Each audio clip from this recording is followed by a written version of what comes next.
what was I going to say? Oh yeah, personal news wise, Expedition 33. I think like the reason why I normally don't like turn-based games at all, but Expedition 33 did something. Expedition 33 did something brilliant, and I think it will be a genre-defining change.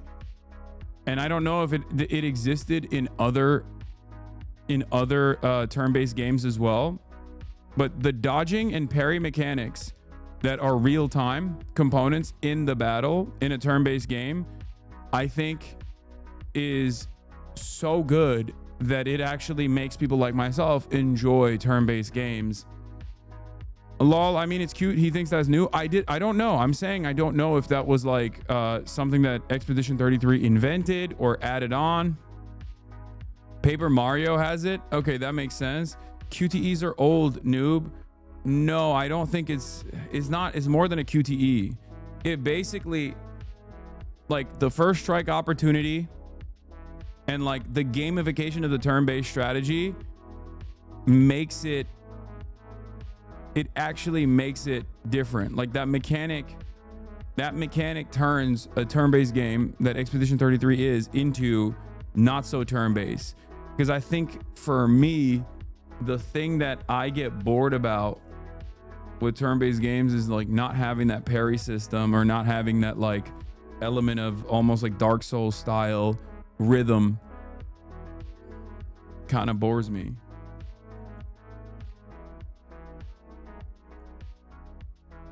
Yeah, it's literally Sekiro. It's got a similar vibe to Sekiro in a turn-based game, which is crazy. Anyway, I really am enjoying it for that reason. And it's great. It's great. When you say I don't understand why it's turn-based at that point, it's like, well, it's still a strategy. Like the combat is like chess. You know? So my last post sums up combat pretty well. What is this? What combat in Expedition 33 looks like? True. Mario RPGs do block and real-time combat-based mechanics. This is definitely its own spin on that. Yeah, it's good. Dude, the Picto system is sick. Yeah, Picto system is fun. It's just a great game, man. Oui. Put France back on the map. Yo, vive la France. Vive la France. Vive la France. That's what I'm on right now. I'm on Vive la France time, okay?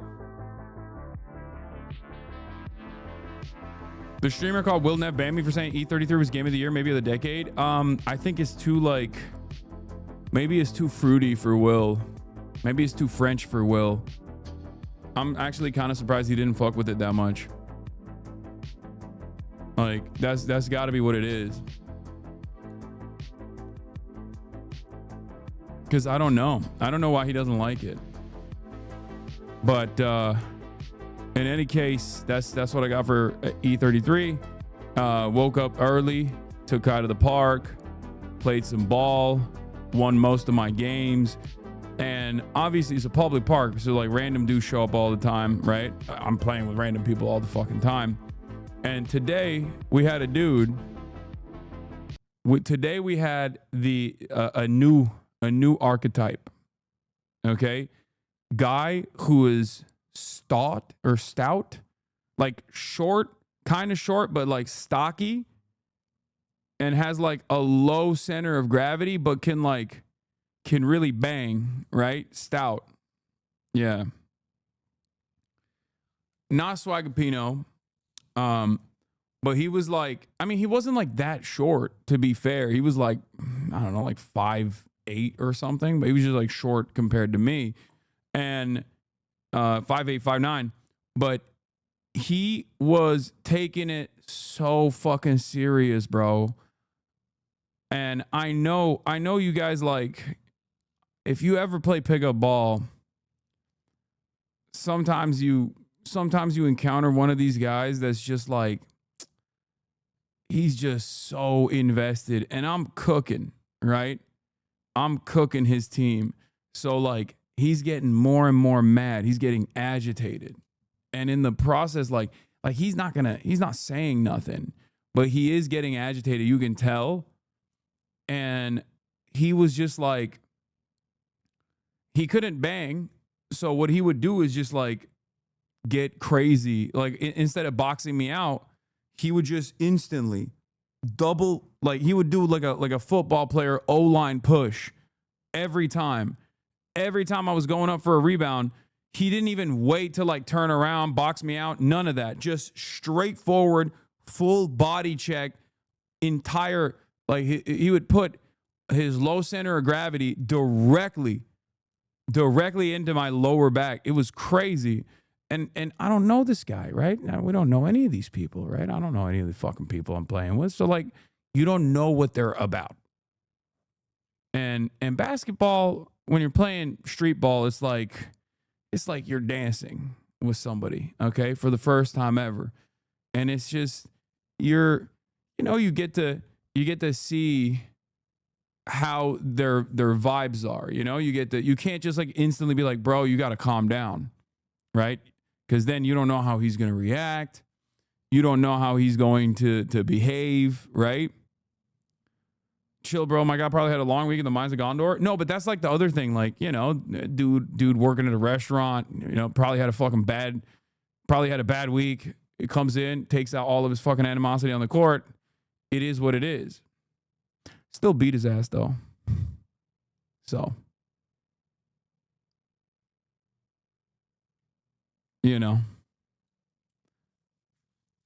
street ballers crashing out as a recession indicator. That's actually not even a joke. I do think that.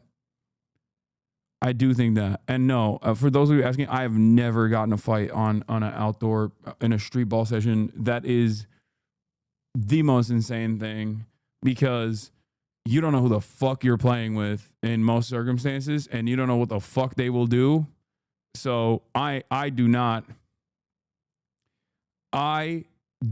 let anything, like I'll talk shit, I'll fuck around, but I will always try to keep calm and keep the cool, because there is no reason to get into an altercation with a random civilian. There's no reason to get into an altercation with a random civilian, and you never know what they have, okay? Like, I'll tell you this, the WeHo courts that they have behind the Abbey, like, in most of the courts that I've been to in West Hollywood, and you'd be like, oh, West Hollywood's like a rich neighborhood. It's a nice neighborhood. You know what I mean? Like, what do you mean?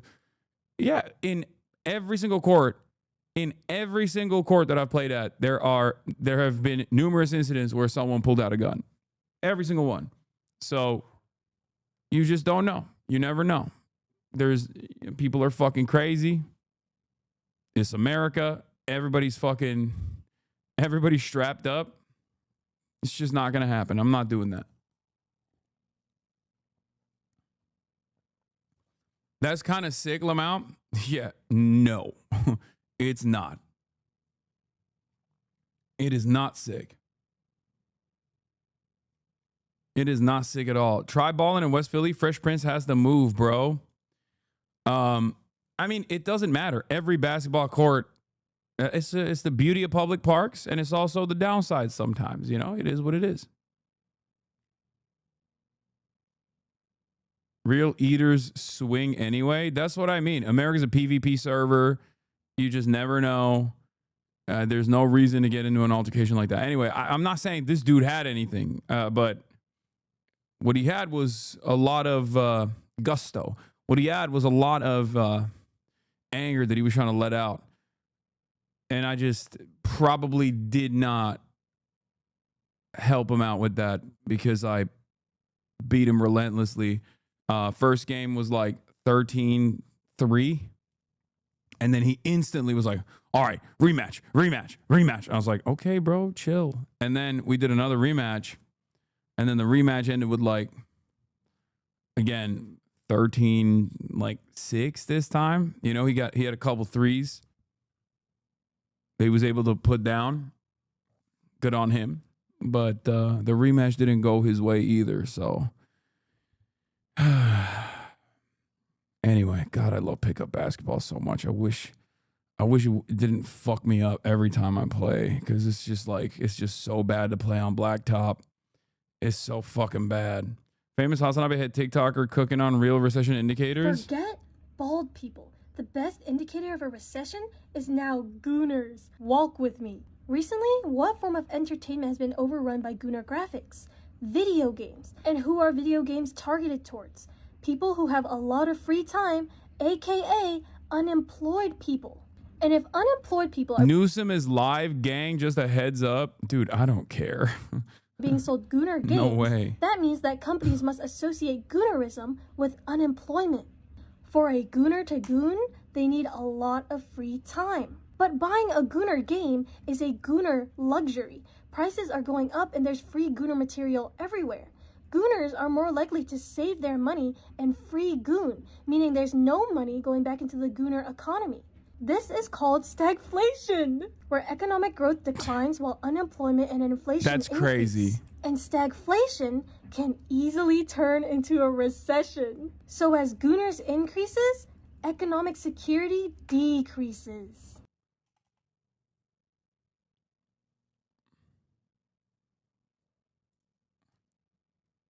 No, but she's cooking on fear. Hey, I bought my Luna Snow summer bikini scheme with my hard-earned money from my real job.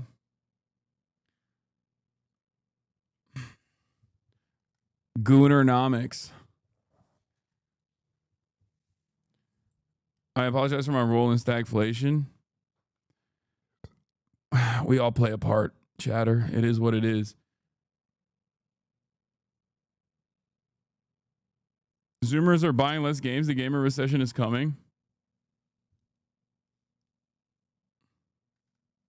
As a professional gooner, she's right. Gen Z are not buying new games anymore. Millennials are driving the gaming industry.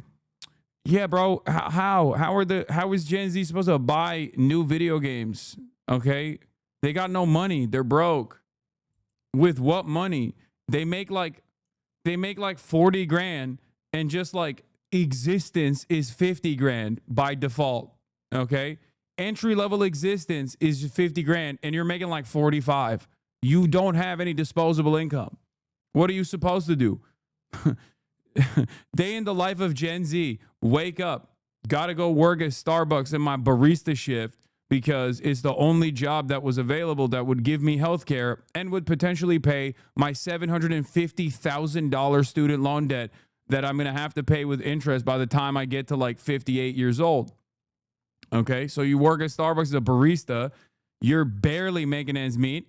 Every single dollar that you generate from your Starbucks salary goes directly back to facilitating a lifestyle for your piece of shit landlord who is never going to fix your AC, never going to fix your refrigerator, and also who knows if he one day decides to just like evict you out of the property so they can drive up the rents even harder, or potentially do a reskin on the entire complex. Where's the Zoomer? Where does the Zoomer have the disposable income to be able to fucking purchase gooning skins? You know, he's got nothing. I guess like that's part of the reason why they play Fortnite so much, because it's free at least, you know. I'm 30, I work at federal government, I still don't make fuck all money. Yeah, nobody's making fuck all money. The only people making fuck all money is people like myself. You know what I mean? Influencers that just like literally won the lottery. Aiden Ross just said he thinks you pumped ETH after he sold his stock to fuck with him, Lamau. You live in those weirdos' heads, man. He thinks I pumped ETH? What? Bro, you said Aiden Ross thinks, okay? He does not. That's false. That's a falsehood. When you say Aiden Ross said he thinks, okay, that's where you failed. He does not think. He just says. You understand? He does not think. He just says. Pump ETH. I don't even know what any of these words mean. I don't have any fucking crypto. I probably should have. I probably should have gotten like Bitcoin or something early on. I don't know. Just so that like when the inevitable collapse happens, I have like some semblance of international currency that I can use anywhere when the government's coming after me that is like maybe a little less traceable, right? But I don't. I didn't do it, and I still have yet to do it. So I don't know shit about cryptocurrency. I don't fuck with any shit coins. I don't do any of that stuff. I have been anti-crypto from the jump. BTC Maxi identified. Yeah. You see the video, Aiden reading the definition of fascism and couldn't read it at all? Yes, that's a classic. That's for back when he wasn't as evil. I think he was also saying you were begging for a kick contract when they started, which is the most brain dead revision of events I've ever heard. That's so funny. That didn't even make it to my side of the universe. So I think like immediately people were like, I think you're lying. Like normally when he just like makes up a fucking idiotic claim like that, if there's at least a little bit of weight to it, if people are motivated enough to believe some dumb shit like that, it'll make its way through the internet and will inevitably arrive in front of me somehow. This one had not made it my way, which means that by the time he said it, even members of his own community were like, yeah, I don't think that's real, man. Mini F, great. Oh, good start to the day. Fantastic. Small F detected, baby F.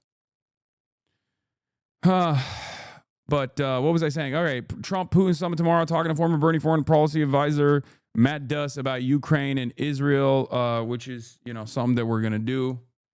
Obviously, Matt Duss, we're going to have some disagreements as well. It'll be spicy. It'll be a spicy conversation. We got a lot on the docket. People are mad about the GQ photo shoot. There's like, what the hell? This playlist is not sending me to the playlist, Timasius. I don't know why. It's sending me to the YouTube main page for some reason. You got to link it better. You cook the link. I think that's called a lowercase f. Is that what we're doing? Texas Dems redistricting saga takes dark turn. Eve is back. What's Eve? Fatlo? Fatlo? Oh no. Fatlo? Oh no. I know. I got the playlist. Don't worry. I got the playlist. Okay. Takes dark turn as Newsom says CA will defeat. CA will drown the red wave with its Dem districts. Fun reacts. Get in now. That's good. That's a good way to do it. I like this. I like this new Democrat lit a fire under the ass momentum that they have. All Newsom ever does is yap. Let me know when he actually does something. Yeah, I mean, look. I don't know if we'll do it.